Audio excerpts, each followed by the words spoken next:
اور ملائم سنگھ یادو جی نے اس وقت مجھ سے کہا تھا کہ بالکل مجھے آپ کو دیکھ کر ایسا محسوس ہو رہا ہے کہ جیسے میرا کوئی بیٹا ہو، اور انہوں نے جو پرسنل نمبر ہے مجھے دیا اور مجھ سے کہا شرمانا نہیں، گھبرانا نہیں، اور مجھے کال کرتے رہنا۔ جب سے کال ہوئی پھر ان کے صاحبزادے سے ملاقات ہوئی، آج مانیہ اکھلیش یادو جی سے بھی تقریباً 35 برس کا ساتھ ہو گیا، ہماری نہ داڑھی مونچھیں تھیں نہ ریش تھی، اس وقت سے ہمارا ساتھ ہے ان سے۔ بہترین بات کہی ہے، اور دیکھیے کاکا جو لفظ استعمال کیا ہے وہ بھی بڑا ہی انٹرسٹنگ، اور اسپیشلی جب اتنی کم عمر میں آپ خطابت کریں گے تو واقعی لوگ ایسے ہی کہتے ہیں کہ یہ چھوٹے سے یا بچے ہیں اور انہوں نے کیا ہے۔ تو بچپن سے ہی اس فیلڈ میں رہے، اور انہوں نے یہ بھی بتایا کہ پولیٹیکل کنیکشن کیسے بنا وہاں سے وہاں تک۔ اب آج کے دور میں خاص طور سے ایک سیناریو آپ جیسا کہ دیکھ رہے ہیں، اور اسپیشلی اب 2027 کے الیکشن آنے والے ہیں جس میں صرف 1 سال رہ گیا ہے، کیا تیاری ہیں اور کیا اپنی قوم کا آپ چونکہ پرتیندتو کرتے ہیں؟ ہماری شیعہ قوم میں بہت کم لوگ ہیں، اور میں پرسنٹیج کے حساب سے دیکھوں تو شاید 1% بھی ہماری بھاگیداری سنسد میں بھی نہیں ہے اور ودھان سبھا میں بھی نہیں ہے، لیکن آپ جیسے لوگ ہیں جو ہماری خوش نصیبی ہے کہ وہ ہمیں ریپرزینٹ کرتے ہیں جا کے، تو شیعہ بچوں کو جو خاص طور سے راجنیتی میں آنا چاہتے ہیں یا یوتھ جو ہیں جو پولیٹیکل اس فیلڈ میں آنا چاہتے ہیں، ان کو کیا سندیش دینا چاہیں گے؟ اور خاص طور سے ایز اے شیعہ ایک پرسن ہوتے ہوئے آپ کا کیا کہنا ہے آج کی راجنیتی کو لے کے کہ ہماری بھاگیداری کتنی ہونی چاہیے اور ہماری آواز سنسد میں یا ودھان سبھا میں اٹھانے کے لیے؟ ظاہر ہے کہ ہم لوگ جو ہیں وہ ملت مسلمہ میں ہیں تو اقلیت میں ہیں، اور پھر اہل تشیع سے تعلق رکھتے ہیں تو اقلیت میں بھی در اقلیت ہیں، بہت کم تعداد ہے ہماری۔ جب ہم نے راجنیتی میں ایک طرح سے آفیشیلی نہیں آئے تھے لیکن تقریر کرتے تھے مانیہ راشٹریہ ادھیکش شری اکھلیش یادو جی کے ساتھ،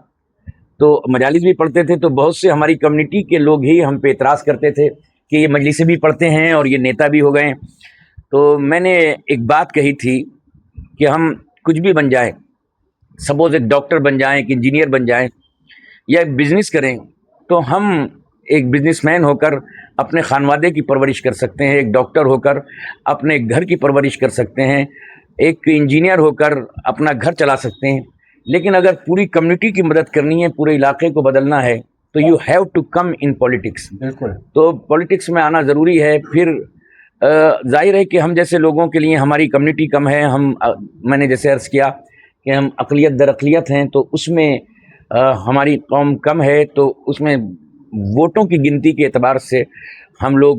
نہیں جیت سکتے ہیں کہ اگر خالی یہ کہیں کہ یہ شیعہ کمیونٹی کے ہیں، لیکن ہم کو جو ہے سب کے ساتھ مل کے رکھنا ہے، اہل سنت کے ساتھ بھی مل کے رہنا ہے، اپنی پوری ملت مسلمہ کو ساتھ لے کے چلنا ہے، اور اس کے ساتھ ساتھ ہمیں دوسری قوم کو بھی، دوسری جاتی کو، دوسری برادری کو ایک طرح سے سب کے ساتھ ایسا کام کرنا ہے، اگرچہ ہماری کمیونٹی کے کسی بچے کو راجنیتی میں آنا ہے کہ سارے سب کو ساتھ لے کے چلے، کیونکہ جتنا زیادہ سر ہوتے ہیں اتنا ہی بڑا سردار ہوتا ہے۔ تو اس لیے ضرور ہماری کمیونٹی کو آنا چاہیے، ہمارے نوجوانوں کو راجنیتی میں آنا چاہیے، سیاست میں آنا چاہیے، لیکن بڑے افسوس کے ساتھ میں کہہ سکتا ہوں کہ آج بہت سے نوجوان ہمارے سیاست میں آتے ہیں لیکن وہ تعلیم یافتہ نہیں ہیں، ان کو نالج نہیں ہے۔ لیکن دیکھیں، علم ایک ایسی چیز ہے جو ساری چیزوں کو جھکا دیتی ہے، تو اس لیے یو شوڈ اور you must gain the knowledge before to join politics.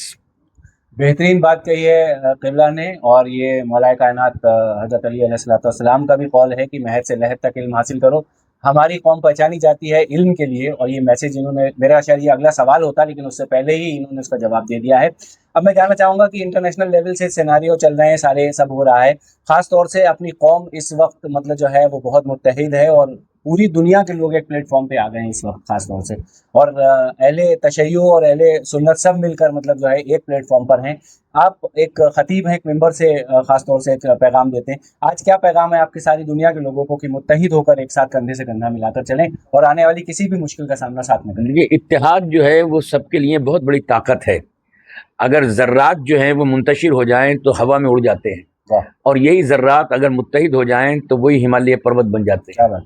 اس لیے ہماری قوم کو اپنے تمام کے تمام یہ 73 فرقوں کو ہٹ کر ایک ساتھ ایک مٹھی میں جمع ہو کر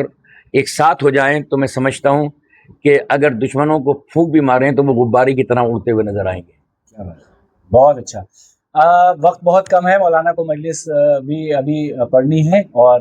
واقعی دامن وقت میں گنجائش بہت کم ہے۔ میں جلدی جلدی اپنی بات چیت کو ختم کرنے کی کوشش کر رہا ہوں۔ ایک میسج خاص طور سے ہماری جو تنظیمیں ہیں، جو انجمنیں ہیں، جو NGO بھی لوگ چلاتے ہیں، خاص طور سے 2 مہینے میں وہ ایکٹیو ہو جاتی ہیں عزاداری کے ٹائم، اور سال بھر وہ تھوڑا سا انٹرسٹ نہیں لیتی۔ آپ کا کیا کہنا ہے کہ جو انجمنیں ہیں، خاص طور سے جو ہائے ماتمی ہیں، جو سینہ زنی کرتی ہیں، جو نوحہ خوانی کرتی ہیں، اور بھی سب طرح کی چیزیں کرتی ہیں، ان کو سال بھر ایکٹیو ہو کے کیسے سماج کی مدد کے لیے آگے آنا چاہیے؟ ظاہر ہے کہ جو انجمنیں ہیں وہ مولائی انجمنیں کہلاتی ہیں، ماتمی انجمنیں کہلاتی ہیں، مولا امام حسین کی چاہنے والی انجمنیں کہلاتی ہیں، اور مجالس کرتے ہیں، اس میں ذکر سید الشہداء ہوتا ہے، مصائب سید الشہداء ہوتا ہے، فضائل مولا کائنات ہوتے ہیں۔ لیکن آج بڑے افسوس کے ساتھ اور بڑی ستم ظریفی ہے کہ ہماری کمیونٹی میں کوئی تبدیلی نہیں ہو رہی ہے۔ ہم یہ تو کہتے ہیں نعرہ لگا کے کہ ہم مولائی لوگ ہیں، لیکن ہمارے جو مولائی ہونے کا ثبوت جو ہے، ہمارے بیٹھنے سے پتہ چلے کہ ہم مولائی ہیں، ہمارے اٹھنے سے پتہ چلے کہ ہم مولائی ہیں، ہماری رفتار سے پتہ چلے کہ ہم مولائی ہیں، ہماری گفتار سے پتہ چلے کہ ہم مولائی ہیں، ہمیں دسترخوان پہ پتہ چلے کہ ہم مولائی ہیں۔ اس طریقے کے بہت سے لوگ، ہمارے مولا کائنات نے بھی کہا ہے کہ ایک مومن کی پہچان دسترخوان پہ بھی ہوتی ہے، کہ اس لیے کہ دسترخوان پہ آپ دوسرے کو کیسے خدمت کر رہے ہو، پتہ چلا کہ گرم روٹی اور بڑی بوٹی آپ نے اٹھا لی تو آپ کی نیت کا پتہ چلتا ہے۔ اس لیے مولا کائنات نے فرمایا اگر کسی کو پہچاننا ہے تو اس کے ساتھ سفر کر کے دیکھو، اس کے ساتھ کھا کے دیکھو، اس کے ساتھ چل کے دیکھو، اس کے ساتھ رہ کے دیکھو۔ سبحان اللہ، بہترین میسج ہے، اور یہ بہت ہی خوبصورت بات کہہ دی ہے۔ اور دسترخوان کا جو ذکر کیا، اس پہ بڑی لمبی طویل بحثیں ہوتی رہتی ہیں، میں ابھی اس کی گہرائی میں نہیں جانا چاہتا، اور آپ لگاتار پوڈ کاسٹ پہ دیکھ ہی رہے ہیں۔ ایک بڑا ہی ایک اہم سوال یہ بھی ہے کہ آج کل ہماری قوم میں خاص طور سے بے روزگاری کافی آپ دیکھ رہے ہیں بڑھتی جا رہی ہے۔ ہمارے یہاں کے بہت بچے ہیں جو کام کی تلاش میں رہتے ہیں۔ کیا کچھ ایسا سوچا ہے کہ آگے 1 آدھ سال میں، یا سرکار آنے کے بعد، یا اس سے پہلے ہی اپنی قوم کے لیے کچھ روزگار کے کچھ ذریعات مہیا ہو؟ یہ سب سے پہلی بات جو ہے، پھر کیونکہ مولا کائنات ہی کی بات ہو رہی ہے، یہ حدیث جو ہے میں نے چھٹے امام جعفر صادق علیہ السلام کے حوالے سے بھی پڑھی ہے، اور اپنے نبی یہ پاک رسالت مآب کے حوالے سے بھی، اور مولا کائنات حضرت علی علیہ السلام کے حوالے سے بھی، کیونکہ ان کی چہرے میں ہو سکتا ہے کہ مختلف ہوں معصومین، لیکن ان کی جو گفتار ہے، ان کے جو قول ہیں، وہ یکجا ہوتے ہیں، ایک سے ہوتے ہیں۔ اس لیے یہ ایک حدیث، دوسری حدیث بھی ہے کہ اگر آپ کو یاد نہیں رہے کہ یہ پہلے امام نے فرمایا ہے یا دوسرے امام نے یا تیسرے امام نے، تو وہ قول جو ہے کسی کی طرف منتقل کر دینا اور کہہ دینا، ریفرنس دے دینا کہ یہ مولا کائنات نے کہا ہے۔ بلکہ مولا کائنات نے فرمایا ہے کہ اللہ نے رزق کے جو ہے وہ 100 دروازوں میں سے 93 گیٹ، یہ ذرا میں اپنی کمیونٹی کو، اپنی قوم کو خاص کر کے میسج دینا چاہوں گا کہ 93 دروازے جو ہیں وہ تجارت میں کھولے ہیں، اور 6 دروازے جو ہیں وہ کاشتکاری میں ہیں، اور 1 دروازہ صرف نوکری میں ہے۔ کیا بات ہے! مگر بڑے افسوس کے ساتھ کہنا پڑتا ہے کہ ہماری قوم جو ہے وہ صرف نوکری کے پیچھے چلتی ہے۔ اس لیے ایک میسج کہنا چاہتا ہوں کہ ایسا مت بنو کہ تم نوکری کرو، بلکہ ایسے بنو کہ تم نوکر رکھنے والے بن جاؤ۔ اور جب نوکر رکھنے والے تبھی بنو گے کہ جب آپ تجارت میں کرو گے، جب تجارت میں آؤ گے۔ تو آج یہودی قوم جو ہے وہ تجارت کر کے ایسی ہے کہ پوری دنیا پہ حکومت کرنا چاہتی ہے، پوری دنیا کو حکومت میں مٹھی مل، کیونکہ اگر پیسہ نہیں ہے، اگر دولت نہ ہوتی، تو میں سمجھتا ہوں جو جناب ختیجۃ الکبریٰ کی دولت نہ ہوتی تو آج اسلام نہیں ہوتا، کیونکہ دولت بڑی ضروری ہے، اور دولت جو ہے وہ تجارت سے آتی ہے۔ میں اپنی کمیونٹی سے ایک میسج کرنا چاہوں گا کہ چاہے آپ کے پاس 500 روپے ہوں تو 500 روپے سے ہی آپ تجارت کریے، تو انشاءاللہ